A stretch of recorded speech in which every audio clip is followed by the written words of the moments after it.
ये दुर्भाग्य है कि ये सियारों की संगति करने लग गया है और उसने करीब 10-15-20 फुट से जोरों से हुंकार भरी और सियार सब भागे और वो शेर का बच्चा भी भागने लगा तो शेर ने झपट्टा मार के उसके पांव को पकड़ लिया। उन्होंने कहा तू कहां भाग रहा है, ये क्या कर रहा है?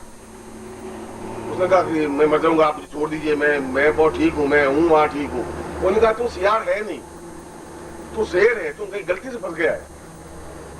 तुम्हें ताकत है, साहस है, क्षमता है, तेरे शरीर में जो खून बह रहा है वो शेर का खून बह रहा है, तेरे जिस्म में जो ताकत है वो शेर की ताकत है। और देखिए सामने हाथी आ रहा है, घबराने की जरूरत नहीं, झपट्टा मार और पीठ को तोड़ दे। और हुंकार भरते ही शेर का बच्चा उछला और हाथी के पीठ पर जाकर के नखून से उस हाथी के पूरे पीठ को तोड़ दिया, फोड़ दिया, वक्षस्थल बहा दिया।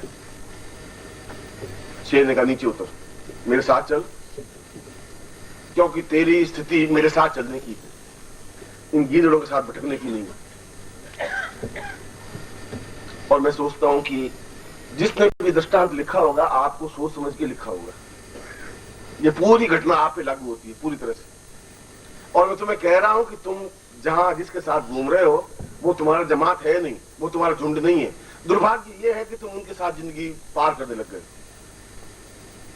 तुम्हारे शरीर में जो खून बह रहा है वो शेर का खून बह रहा है। अब हनुमान जी को कोई एहसास नहीं करवाता तो छलांग नहीं लगा पाते, अर्जुन को कोई साहस नहीं देता तो महाभारत युद्ध नहीं जीत पाता, और शेर के बच्चे को एहसास नहीं करवाते तो वो शायद जिंदगी भर सियारों के साथ जिंदगी व्यतीत कर लेता। और तुम लोगों में भी वही साधना का रक्त प्रवाहित हो रहा है जो तुमने साधना जीवन में की है, और नहीं की होती तो तुम आज यहां नहीं बैठे होते, अपने घर में सोए हुए होते, जैसे तुम्हारे भाई सोए हुए हैं, जैसे तुम्हारे पिता सोए हुए हैं, तुम्हारे पड़ोसी सोए हुए हैं। तुम में उनमें कुछ अंतर है, और ये अंतर है 400 मील चल करके मेरे पास पहुंचने का। 400 मील आदमी बेकार चक्कर नहीं लगा सकता। वो चक्कर तभी लगाता है जब हृदय के तार कहीं आपस में जुड़े होते हैं। जब मैं आवाज देता हूं तुम्हारे पास आवाज पहुंच जाती है, और ये आवाज पहुंचती है तब जब मेरा हृदय का संबंध तुम्हारे हृदय से जुड़ा हुआ हो सकता है तुम मुझसे नहीं मिले हो इससे पहले, हो सकता है पहली बार मिले हो सकता है 10वीं बार मिले हो सकता है मेरी बात सुनने के बाद भी अनसुनी कर दी हो। ऐसा तो अभी पिछले प्रवचन में भी कल शाम को भी ये कह चुका हूं कि मैं तो 25 जन्मों से तुम्हें आवाज देता रहा हूं, तुम कान बंद करके चले जाते हो अपने झुंड में। हो सकता है आप भी चले जाओ, मगर आज साधना में बैठ करके जब मैं आपके टच में था, आपके इस साधना मंत्र में संबंधित था, तो मैं एहसास कर रहा था कि तुम में वो का वो रक्त प्रवाहित है जो एक गुरु का रक्त है। एक शिष्य में जो क्षण होने चाहिए, गुण होने चाहिए, जो क्वालिटी होनी चाहिए, वो तुम में है। और तुमने जिस प्रकार से मंत्र जप किया है वो अपने आप में सही है। आवश्यकता इस बात की है कि तुम्हारे मन में भ्रम है, अनिश्चय है, संशय है, और जिंदगी के प्रत्येक क्षण में और प्रत्येक कार्य में तुम्हारा अनिश्चय है, इसी कार्य में नहीं। क्यों ये काम कर पाऊंगा कि नहीं कर पाऊंगा, कि अब कल शाम को रिजर्वेशन होगा कि नहीं होगा, कैसे साल जाएंगे कि नहीं जा पाएंगे, और 10 साल और जिंदा रहेंगे भी गुरुजी कि नहीं जिंदा रहेंगे, और लड़के कमा के देंगे भी कि नहीं कमा के देंगे, पत्नी सेवा करेगी कि नहीं करेगी। सारा जीवन तुम्हारा असंशय संशय के झूले में झूलता जा रहा है। और मेरा जीवन बिल्कुल स्पष्ट है कि ये होगा, ये निश्चित रूप से पत्नी मेरी सेवा करेगी, मेरी है पत्नी मेरी सेवा करेगी, निश्चित रूप से करेगी। और मैं अगर 40 साल जिंदा हूं तभी 40 साल पत्नी जिंदा रहेगी। और अगर मेरे शिष्य है तो इनको साधना में सफलता मिलेगी। मेरे मन में अनिश्चय और निश्चय का भ्रम नहीं है, ये अंतर है। मैं जब कहता हूं तो फिर 2-2 कहने की हिम्मत रखता हूं, और तुम जब कहते हो तो मन में संशय और असंशय का विकल्प बना रहता है। और गीता में कहा है कि संशय आत्मा विनश्यति, जो संशयग्रस्त आत्मा होती है उसका नाश हो जाता है, क्योंकि वो कुछ कर नहीं सकता, आधे मन से, मरे हुए मन से कर रहा है। और कल भी मैं तुम्हें बता रहा था कि तुम अपनी लाश को कंधे पर ढोकर के चले जा रहे हो, उसमें चेतना नहीं है, प्राण नहीं है, इसमें विश्वास नहीं है, हिम्मत नहीं है, क्षमता नहीं है। और बार बार मैं तुम्हें, जितनी बार भी तुम जब आते हो मेरे सामने, तो हर बार तुम्हें मैं एहसास करवाता हूं कि तुम उस शियारों के झुंड में चले जा रहे हो, इसमें तो कोई दो राय नहीं, पर मेरी दृष्टि बिल्कुल पार की है। मैं तुम्हें अच्छी तरह से पहचानता हूं, मैं तुम्हें पहचानता हूं। तुम जिनके साथ घूम रहे हो वो तुम्हारा कुल नहीं है, तुम्हारे कुल की परंपरा कुछ और है। तुमने जन्म कहीं ले लिया है और किसी के यहाँ जन्म ले लिया, ये तो तुम्हारा सौभाग्य या दुर्भाग्य हो सकता है, क्योंकि दो प्रकार के व्यक्तित्व होते हैं। एक व्यक्तित्व ऐसा होता है जो साधना के बल पर जब मृत्यु को प्राप्त होता भी है तो उसमें यह क्षमता होती है मृत्यु के बाद भी कि वो जैसा चाहे वो गर्भ चुने, कि मैं यही इस गर्भ में जन्म लूंगा, इस मां के पेट से जन्म लूंगा। वो वहीं गर्भ में जन्म लेता है। जब कृष्ण का जन्म होने को हुआ तो उससे 4 दिन पहले देवकी को स्वप्न हुआ। कृष्ण ने कहा कि मैं तुम्हारे गर्भ से जन्म लूंगा, और थालियां बजने लगी, आवाज होने लगी, मधुर ध्वनि वाद्य होने लगे। ये सब क्या था? कृष्ण को बिल्कुल मालूम था कि मुझे जन्म कहां लेना है, और तुम्हारे हाथ में वो स्थिति नहीं है। इसलिए तुम्हारा जन्म लेना और किसी के घर में जन्म ले लेना कोई बहुत बड़ी घटना नहीं है। यह तो एक चांस है कि तुमने अच्छे कुल में जन्म ले लिया, या सामान्य कुल में जन्म ले लिया, या जहां केवल भौतिक व्यक्ति थे उनके यहाँ जन्म ले लिया, या जहां आध्यात्मिक व्यक्ति थे उनकी जन्म ले लिया। ये तुम्हारे चांस की बात हुई, तुम्हारे हाथ में वो सत्ता थी नहीं। हो सकता है अगली बार तुम्हारे हाथ में ये सत्ता बने कि जहां तुम गर्भ लेना चाहो, जन्म लेना चाहो, वहां ले सको, और हो सकता है इस जीवन में वापस जन्म लेने की जरूरत नहीं पड़े। ये तुम्हारे हाथ में। क्योंकि जब महात्मा गांधी ने योगानंद जी को पूछा कि क्रिया योग क्या है, मैं क्रिया योग सीखना चाहता हूं। अगर महात्मा गांधी कह रहे हैं कि मुझे क्रिया योग सीखना है तो जरूर क्रिया योग में कोई न कोई तथ्य होगा। और योगानंद जी कह रहे हैं कि क्रिया योग में सेवा, श्रद्धा और समर्पण, ये 3 ही तत्व मुख्य हैं। इससे तुम जीवन में पूर्णता प्राप्त कर लो। और गांधी ने इन तीनों तथ्यों को अपनाया। और मैं कहता हूं तुम्हें सेवा होनी चाहिए, तुम्हें श्रद्धा होनी चाहिए, तुम्हें समर्पण होना चाहिए। इसमें अगर न्यूनता है तो हमारे जीवन की न्यूनता है, फिर साधना में न्यूनता है। इसलिए कल जब मैं आपके संपर्क में था तो मुझे इस बात का एहसास था, इस बात की खुशी थी कि मैं जो इनको परिचय करा रहा हूं वो परिचय ये अपने जीवन से कर रहे हैं। इसलिए कल जो आप मंत्र जाप कर रहे थे और जो मंत्र जाप आपने किया है वह बिल्कुल सही और अनुक्त है।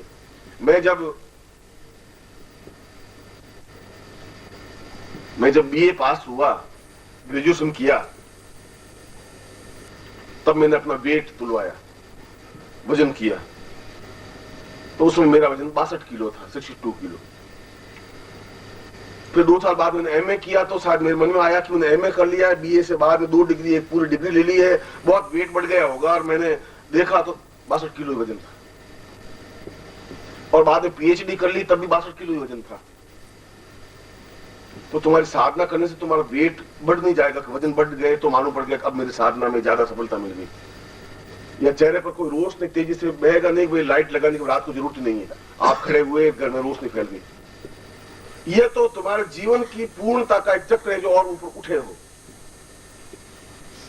न शरीर में कोई अंतर आता है, न वजन में कोई अंतर आता है, और न कोई चीखने और चिल्लाने में कोई अंतर आता है।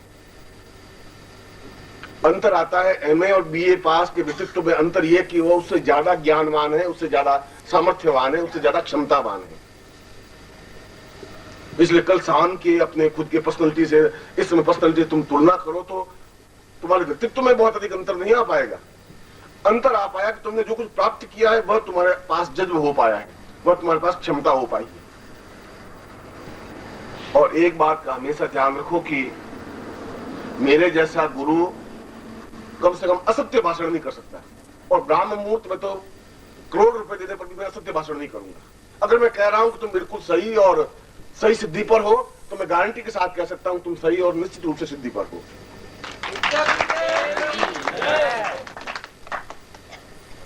बस आवश्यकता अपने आप से परिचित होने की है। आवश्यकता है अपने पूर्ण श्रद्धा और समर्पण के साथ सफलता पाने की। तो जहां श्रद्धा है और समर्पण है वहां सफलता है। और सफलता तो तुम्हारे सामने हाथ जोड़े खड़ी ही हुई है। तुम्हें थोड़ा सा आगे एक कदम बढ़ाना है और अपने गले में जयमाला डाल दी। अब तुम खुद के तुम्हारे पांव टिटके हुए हैं तो वरमाला लिए हुए खड़ी रहेगी। ये तुम में हिम्मत होनी चाहिए, तुम में क्षमता होनी चाहिए। और वो एक तीनों कदम भरने हैं तुम्हें, अपनी श्रद्धा का, अपने समर्पण का, अपनी सेवा का।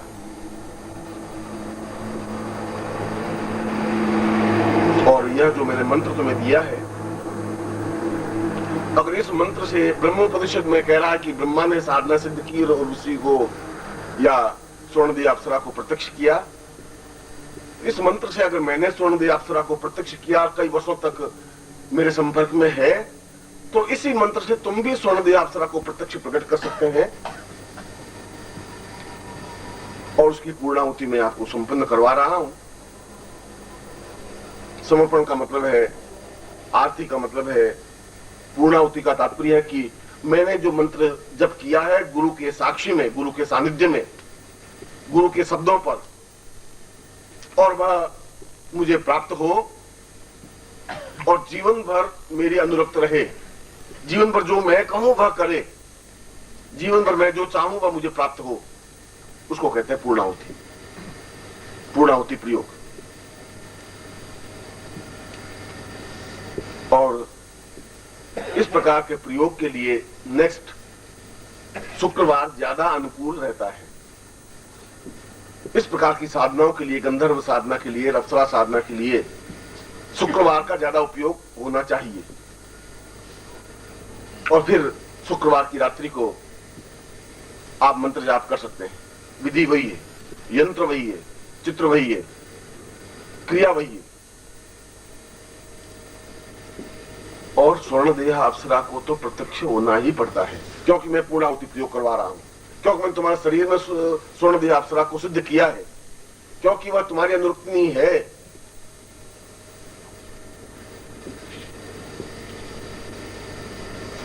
और यह जीवन का एक एहसास होता है, यह जीवन का सौभाग्य होता है कि तुम अपने जीवन में उस अनुकूलता को प्राप्त कर सको और अपने पूरे जीवन में अपने जीवन को संवार सको, सजा सको, जीवन को जगमगाहट दे सको।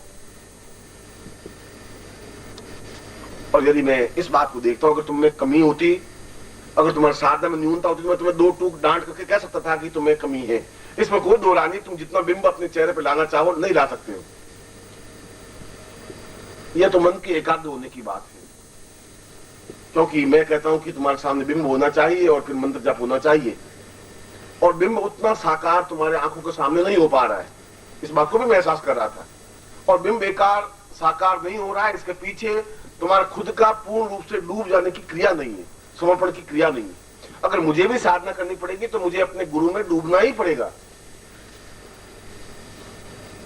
और यदि मैं बीए पास करूंगा, बीए पास करना चाहूंगा, तो रात भर किताबों में डूबना ही पड़ेगा। मुझे एक एक प्रश्न याद करना पड़ेगा, आंखें लाल हो जाएगी, एकदम से चेहरा थक जाएगा, 10 किलो वेट कम पड़ जाएगा, मगर मुझे वो पूरी किताब फिजिक्स और केमिस्ट्री मुझे मौखिक याद होनी चाहिए, तब बीए में पास हो पाऊंगा। उसमें समर्पण तो होना ही पड़ेगा, उन पुस्तकों, उस विषय में, उस सब्जेक्ट में। अगर समर्पण नहीं है तो फेल हो जाएगा। और समर्पित होना पड़ता है, पत्नी के प्रति समर्पित होना पड़ता है, समाज के प्रति समर्पित होना पड़ता है, पैसा कमाने के प्रति, और पूर्ण समर्पण होना पड़ता है व्यापार के प्रति। जहां व्यापार में तुम समर्पित नहीं होते, व्यापार में सफलता नहीं मिल पाती। कर लेंगे 8 बजे उठेंगे, 9 बजे दुकान खोल देंगे, चले जाएंगे, शाम को 4 बजे दुकान बंद कर पीछे चले जाएंगे, तो फिर व्यापार तुम्हारा नहीं चल सकता है। उसमें समर्पण जरूरी है, नौकरी में भी समर्पण जरूरी है, तो साधना में भी समर्पण जरूरी है। और जो समर्पण नहीं कर पाते वो जीवन में चलते तो हैं, मगर बस। ओम परम तत्वाय नारायणाय गुरुभ्यो नमः। ओम ह्रीं मम प्राण देह रोम प्रतिरोम चैतन्य जाग्रय ह्रीं ओम नमः। ओम भूर्भुवः स्वः तत्सवितुर्वरेण्यं भर्गो देवस्य धीमहि धियो यो नः प्रचोदयात्।